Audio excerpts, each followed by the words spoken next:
এই ভাতের হোটেল কি এখন রিসর্ট যে আমার বাইরে থাকতে ভালো লাগছে না, আমি গেলাম ওখানে যে রিসর্টে সময় কাটিয়ে আসলাম যাতে আমাকে কেউ ডিস্টার্ব না করে। এই দায়িত্ব কবে থেকে ডিটেকটিভ ব্রাঞ্চ নিয়েছে? এগুলোর কোনো সদুত্তর ওনারা দিতে পারছেন না। যে মানব প্রাণগুলো যাচ্ছে সেগুলোকে এখানেই থামানো যাক, আর যাতে একটুও রক্ত না পড়ে, আর এক ফোঁটা রক্তও যেন না পড়ে। পুলিশ তাদের অন্যান্য যেসব প্রসিডিওর আছে পিআরবি অনুযায়ী সবকটাকে যেন ফলো করে তারপরে তারা যেন তাদের দায়িত্ব পালন করে। এবং এই 6 জনকে আমাদের সরকারের ভাষ্য অনুযায়ী যে তাদেরকে অ্যারেস্টও করা হয়নি, তাদেরকে ডিটেইনও করা হয়নি, তাহলে তাদেরকে আটকে রাখা হয়েছে কিসের জন্য? তাদের নিরাপত্তার কথা যে বলছেন সেই নিরাপত্তাটা তারা কখন চাইলেন সে কথা কখনোই বলছেন না। তারা গতকালকে আমাদের মামলা ফাইল করার পরে তাদের পরিবারের সাথে দেখা করতে দিয়েছেন, সেটা বারবার বলছেন যে পরিবার বলছে ভালো আছে, পরিবার বলছে ভালো আছে। আমরা শুধু ক্যামেরার সামনে যে অংশটুকু দেখানো হয়েছে সেটুকু দেখেছি, ক্যামেরার পিছনে ওখানে কিভাবে তাদের কাছ থেকে এই স্টেটমেন্ট নেওয়া হচ্ছে সে বিষয়টা কখনো দেখা হচ্ছে না, দেখা যাচ্ছে না। এবং এই যে ভাতের হোটেলের কথা আমরা বলি, এই ভাতের হোটেল কি এখন রিসর্ট যে আমার বাইরে থাকতে ভালো লাগছে না, আমি গেলাম ওখানে যে রিসর্টে সময় কাটিয়ে আসলাম যাতে আমাকে কেউ ডিস্টার্ব না করে। এই দায়িত্ব কবে থেকে ডিটেকটিভ ব্রাঞ্চ নিয়েছে? এগুলোর কোনো সদুত্তর ওনারা দিতে পারছেন না এবং দিচ্ছেন না। ফলে আমাদের বক্তব্য খুব সহজ, যে যতটা মুহূর্তে ওদেরকে ওখানে আটকে রাখা হচ্ছে এই 6 জনকে, সেটি বেআইনি। এবং তাদেরকে যে স্বেচ্ছায় তারা ওখানে যে আশ্রয় নিয়েছেন সেটা তাদের মুখ থেকে আমরা শুনতে চাই, এসে আদালতের সামনে তারা সে কথাটাই বলুক। কিন্তু তারা সেই কথাটাও বলতে দিতে সাহস পাচ্ছেন না। এই হাইকোর্ট থেকে ডিবি অফিসের দূরত্ব খুব বেশি হলে 1.5 থেকে 2 কিলোমিটার, তাদেরকে এখানে আনতে 2 মিনিট লাগবে।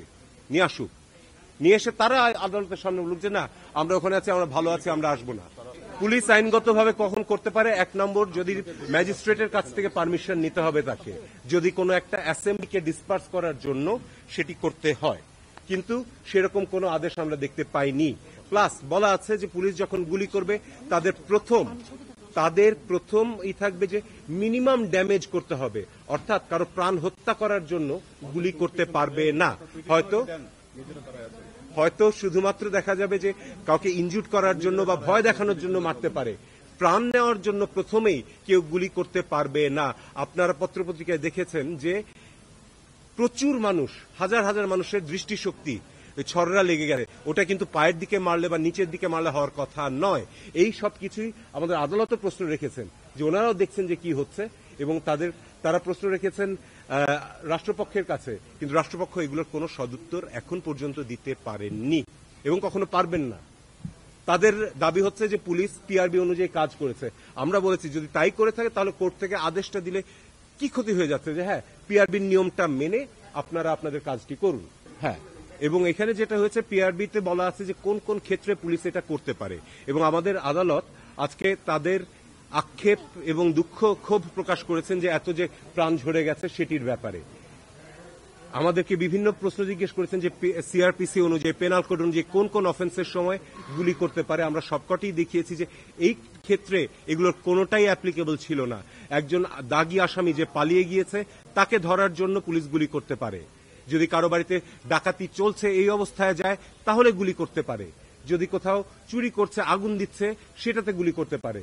আমরা দেখেছি যে বিটিভির আগুনের সময়, মেট্রোর আগুনের সময়, অথবা এলিভেটেড এক্সপ্রেস আগুনের সময় সেখানে কোনো গুলির ঘটনা ঘটেনি। গুলিগুলো চলেছে শুধুমাত্র যখন ছাত্ররা বা আন্দোলনকারীরা যখন মিছিল করছিল।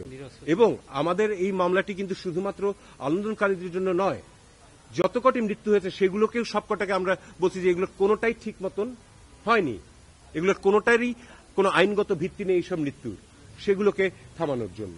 এবং আমার যতদূর জানা মঞ্জুর আল মতিন সাহেব, যিনি পিটিশনার আমার সাথেই রয়েছেন, তিনি একজন সম্পূর্ণ অ্যাডাল্ট এবং তার নিজের ক্ষমতা, নিজের বুদ্ধিমত্তা সবকিছু রয়েছে।